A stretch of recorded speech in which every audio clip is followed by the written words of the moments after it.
Good morning. I want to talk to you today about time wasters and trash deals. So this morning I'm up early. It's cold as heck here in Charlotte. Went to go look at a house that a wholesaler sent me last night. Ran down the numbers to me. They made somewhat sense, so I decided to come out and take a look today. Come to find out, we have a trash deal. This has become a craze right now of people just sending out email blasts with trash deals in it. The one thing about sending deals that don't make sense to people is you start developing a horrible reputation, right?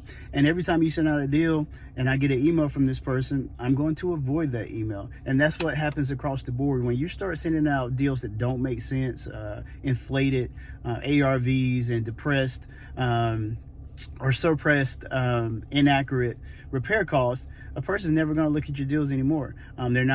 Cash buyers are not going to be interested. If you have real estate agents that are your partners and that you're sending out deals to for their cash buyers, they're just going to disregard your emails. So it's important that you take the time to look at your numbers. And I think one of the funniest things that I see is when a person says, hey, this deal, it's a rental deal. It's a rental deal because they know there's no equity in the house. So the thing to think about is, when you're a wholesaler, equity is key, right? You got to have that spread. You got to have a margin where the investor or cash buyer has the opportunity to fix and flip that property. Now, if you're selling this house as a potential rental, that makes sense. That's okay. But you have to understand how the rental market works. And a lot of wholesalers don't take the time to understand what the rental numbers look like in the area. Now, this specific, in particular, wholesaler that I spoke with last night told me that this was going to be a great fix and flip, gave me the numbers, the ARV was great, and then told me the repair costs, and they made sense. But as I got here today, of course, the ARV don't make sense, and the repair costs are inaccurate. So what can you do if you decide you want to be a wholesaler to ensure you want to make good deals available to your potential cash buyers, and you want to make sure that you're not out here wasting time and you're not out here perpetuating trash deals, right? So the first thing you want to do is look at your ARV. Now with your ARV, you want to make sure it's accurate.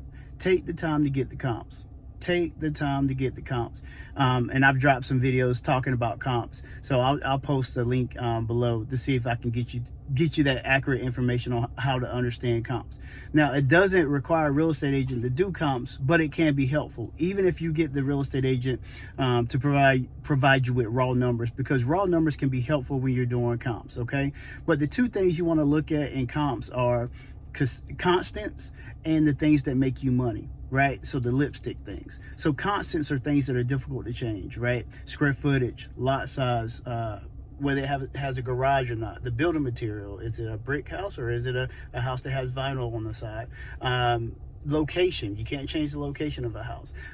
Rooms, bedrooms, and bathrooms. Those things can be changed, but they're difficult to change. So you want to use those as your constants. So when you're looking at the subject property, the property that you're interested in, you want to make sure that you get comps that make sense with those same constants, right? Same bedroom, square footage, all those things.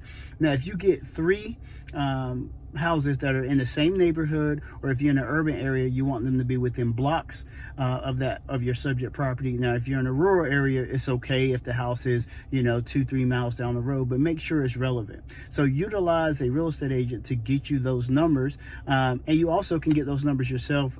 These days, Realtor.com, Zillow, Trulia, all those platforms, they're syndicated. They're syndicated with the National Association of Realtors and MLSs, so they get pretty accurate information. And you want to use under contract houses and closed houses. The reason why you want to use under contract houses is because that gives you information about what's going on with market trends.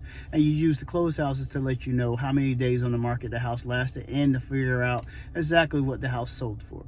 Okay, so those are your constants. That's what you're looking for when it comes to comps.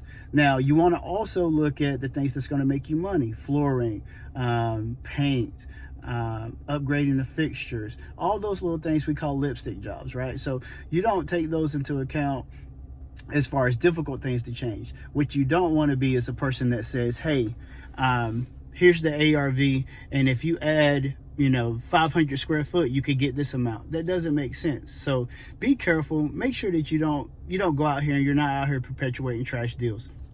The second thing you can do to make sure that you're not perpetuating trash deals is to make sure you get accurate repair costs. Develop a relationship with a contractor. Most contractors, they can put numbers together pretty quickly, and they use square footage formulas to make things easy. Like here in North Carolina, to get flooring installed, it's probably going to cost you between $3.50 to $4. $4 a square foot, and that's including a decent luxury vinyl plank that's going to cost you about $2. So most labor costs, try to project that out to $1.50 to $2 per square foot. If you're in your market, start understanding what the square foot costs are, or how much your specific contractors charge for things like that. A second thing that I do is, like, even with paint, right? That's another thing you can break down per square foot. If you know that your painting charges $1.50 per square foot and you have a 1,100 square foot house, it's pretty easy to break those numbers down. You also can just pay a handyman or a contractor to come out and do a list and make an itemized list for you that you could provide to your cash buyers. That way you know your information is accurate and you're not perpetuating trash deals. Ultimately, the game plan is to make sure that you build a good reputation, because there's a lot of wholesalers out here that are getting $5,000 non-refundable, and that's not including their assignment fee.